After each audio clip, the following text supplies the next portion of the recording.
No!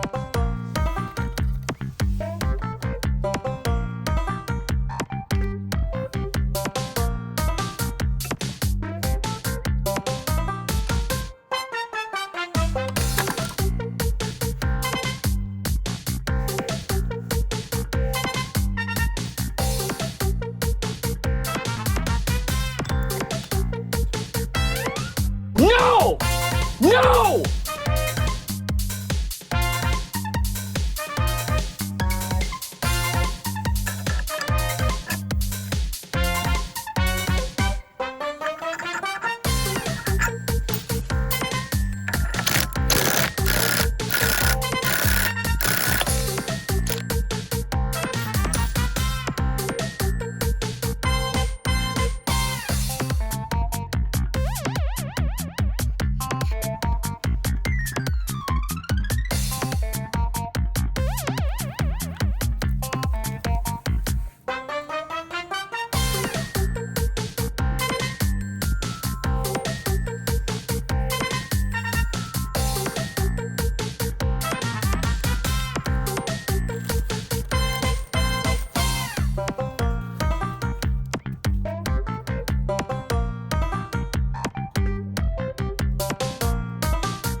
ようやくアドレス V100 がね復活したんでね、ちょっと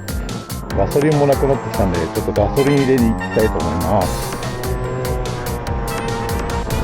結局ね、原因が分かるまでに結構時間かかっちゃってね、いろいろね YouTube とか見てたらね、結構アドレス V100 クランクのところね、クランクシャフトか、オイルシール抜けが結構出てるみたくてね、これ持病なんかな、それともツーストのスクーターとかみんなこの感じの不具合出るんかな。とりあえず治ってよかったです。